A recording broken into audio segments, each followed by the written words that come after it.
Bonjour à, bonjour à tous. Ça marche. D'accord. Mais le près de ta boule. Donc, je vais vous présenter le travail de ma thèse qui a été effectué donc, dans le service de génétique d'Angers en collaboration étroite avec l'équipe de Gaël Friocourt à Brest et du professeur Lacarrière à Rouen, et qui porte sur la description d'une nouvelle interneuronopathie avec une déficience intellectuelle, des troubles du spectre autistique et une épilepsie causée par des variants de novo du gène SP9.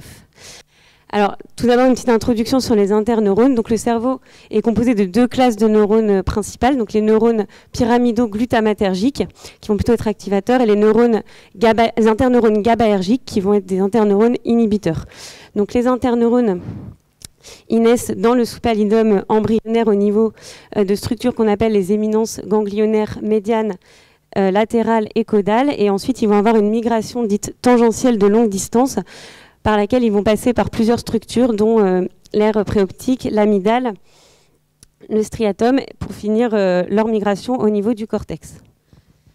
Et donc, les interneuronopathies, c'est un trouble du neurodéveloppement qui a été caractérisé, qui est caractérisé par une altération de la migration et de la différenciation de ces interneurones GABAergiques, qui a été introduit en 2005 par l'équipe de Cato et qui avait été décrite la première fois chez des individus avec une lysencéphalie liée à l'X et des anomalies génitales qui portaient des variants pathogènes dans le gène ARX. Alors donc là, notre gène SP9, c'est un facteur de transcription de la famille des Krüppel-like facteurs et protéines spécifiques, donc la famille KLFSP, qui est une famille de facteurs de transcription qui va être caractérisée par un domaine de liaison à l'ADN qui est ultra conservé parmi tous les facteurs de transcription de cette famille et qui est un domaine de type triple doigt de zinc C2H2. Donc là, vous avez la représentation d'un de ces doigts de zinc, donc avec les deux cystéines et les deux histidines qui vont pouvoir stabiliser le zinc. Et donc cette famille de facteurs de transcription a un rôle clé dans de nombreux processus biologiques et leur dérégulation est déjà connue en pathologie humaine, notamment dans les cancers. Alors, comment avait commencé notre histoire? Donc, tout avait débuté avec un fœtus qui était suivi au CHU d'Angers, et pour lequel l'échographie avait mis en évidence une ventriculomégalie, une anomalie de signal des noyaux codés, une réduction des noyaux de la base. Donc il y avait eu une interruption de grossesse devant ces anomalies, et on avait envoyé la neuropathe donc au professeur Lacarrière à Rouen, qui avait montré cette réduction des noyaux de la base et une déplétion majeure des interneurones corticaux avec une diminution de l'expression d'ARX en immunohistochimie. Donc par la suite, on a réalisé un séquençage d'exomes en trio et on a retrouvé un variant hétérozygote de novo dans un gène, ce gène SP9. Et donc notre variant, c'était un variant qui était situé sur l'acide aminé 378, qui est une glutamine et qui était un faux sens, qui changeait cette glutamine par une alanine. Donc on a soumis ce gène sur GeneMatcher et grâce à cette soumission, on a pu retrouver 4 autres patients. Donc en Allemagne, aux Pays-Bas et à Paris. Et donc, on avait 2 patients qui présentaient d'un frameshift en position 406 et 403 et qui concernaient des enfants avec une déficience intellectuelle. L'un avait une épilepsie et l'autre des troubles du spectre autistique, donc des enfants vivants. Et les 2 autres patients qu'on avait, c'était des patients qui présentaient un faux sens sur exactement le même acide aminé que nous, donc la glutamine 378, qui était cette fois changée par une glycine. Donc les 2 patients avaient le même variant. Et le phénotype était beaucoup plus sévère, puisque c'était des enfants qui présentaient une encéphalopathie épileptique précoce. Donc alors voici une représentation là de notre protéine SP9 avec ici en bleu les 3 domaines doigts de zinc, donc le C2H2 type 1, 2 et 3. Donc ici, vous avez nos variants faux sens donc sur la glutamine 378. Et donc là, vous avez représenté ces 3 domaines doigts de zinc parmi les protéines de la famille SP et de la famille SPKLF. Et en fait, ces résidus sont extrêmement conservés. Et notamment cette glutamine 378, c'est une glutamine qui est conservée parmi tous les facteur de transcription de cette famille-là et qui est un acide aminé très important pour la liaison à l'ADN, donc pour les fonctions de DNA binding.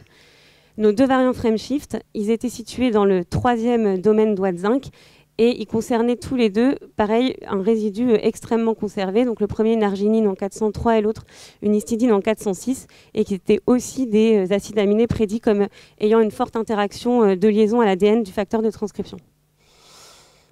Alors donc on a voulu aller plus loin pour essayer de caractériser par des analyses in silico le rôle de ce gène SP9.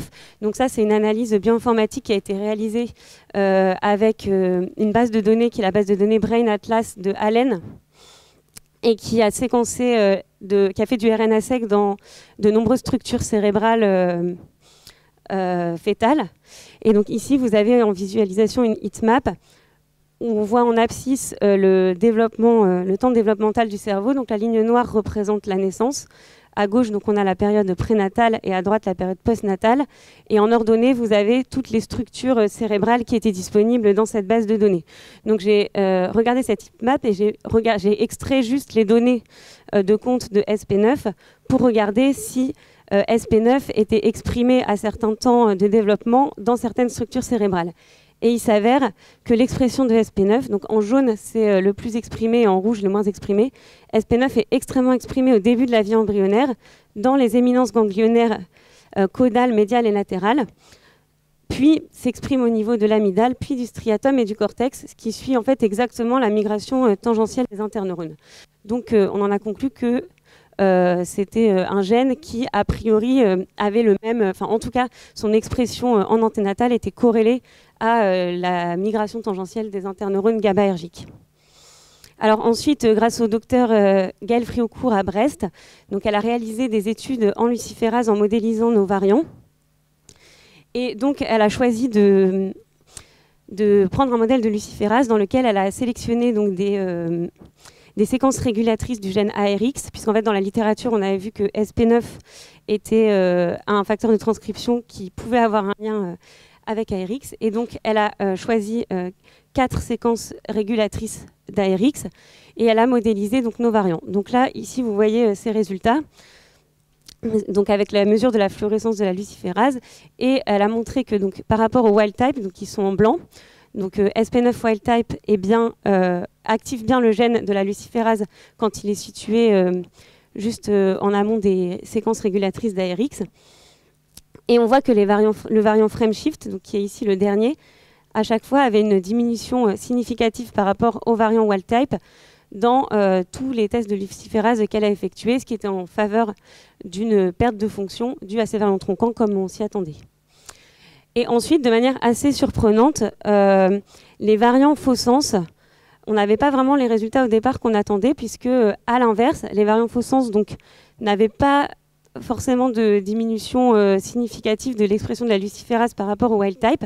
Par contre, sur une des séquences régulatrices d'ARX sur laquelle SP9 se liait moins, les variants faux sens avaient une augmentation significative de la fluorescence de la luciférase à ce niveau-là et sur les séquences sur des séquences tests pas du tout reliées à ARX. Donc on en a conclu qu'en fait, ces variants faux sens, ils avaient ce qu'on appelle un effet néomorphe, c'est-à-dire qu'ils activaient des séquences non spécifiques de SP9, qui ne sont pas les mêmes séquences qu'active SP9 wild type. Donc on a pu décrire une nouvelle forme d'interneuronopathie responsable d'une encéphalopathie épileptique précoce et de troubles du neurodéveloppement causés par ces variants de novo hétérozygotes d'SP9, donc, qui est un gène qui code pour un facteur de transcription de la famille des protéines KLFSP, qui est exprimé principalement pendant la vie embryonnaire et dont le schéma d'expression mime la migration tangentielle des interneurones GABAergiques. Donc, sur le plan neuropathologique, donc en fait, on a des éminences ganglionnaires volumineuses et dysmorphiques, ce qui est secondaire à l'accumulation ectopique des interneurones puisqu'ils ont un défaut de production et de migration. Et en fait, ces résultats sont concordants avec ce qui était retrouvé dans la littérature, puisque dans la littérature, il y a un modèle conditionnel KO de SP9 dans lequel on a exactement les mêmes anomalies neuropathologiques que ce qu'on retrouvait chez notre fœtus, avec une diminution des interneurones corticodérivés des éminences ganglionnaires médianes. Et dans la littérature, il y a également des études de RNA-seq de wild type versus SP9 mutant qui montrent une accumulation ectopique d'interneurones chez les mutants SP9. Donc sur le plan clinique, en fait, on a vraiment deux phénotypes distincts.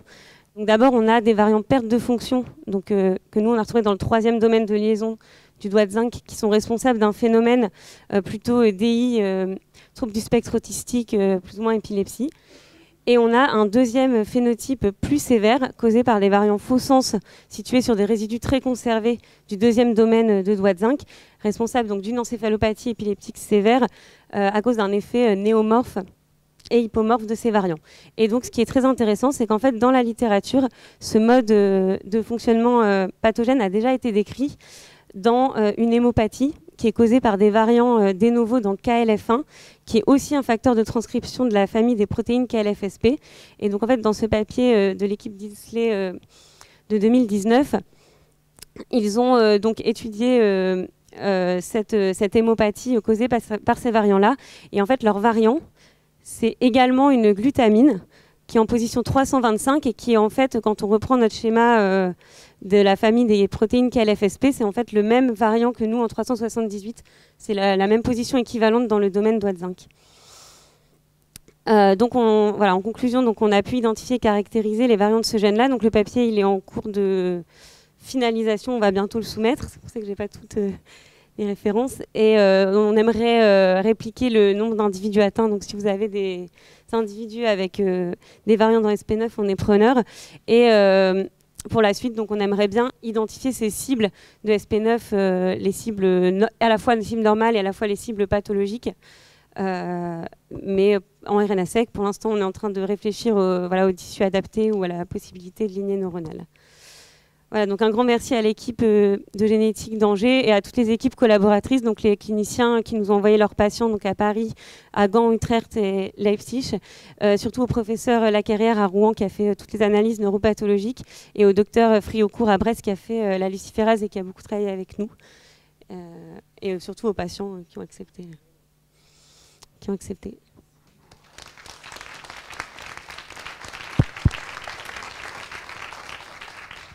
Merci. Donc après les variants hypomorphes, on a les variants néomorphes. J'ai peut-être eu un instant d'inattention, mais chez les patients, là, est-ce que les anomalies anatomiques et les volumineux machins ganglionnaires, là, est-ce que ça se traduit par des signes bien visibles à l'IRM? Est-ce que tu as parlé de l'IRM de tes patients? Pas seulement chez le fœtus, mais chez les patients vivants. Le problème, c'est c'est des patients de l'étranger pour lesquels on n'a pas les données complètes. Estelle, elle est en train de me dire qu'elle a plus d'infos sur le plan clinique. Enfin, il y avait des anomalies. Il n'y a que des anomalies en prénatal et ça colle en fait avec la neuropathe et la migration et les anomalies en fait de ces interneurones. Par contre, les IRM en postnatal sont normales.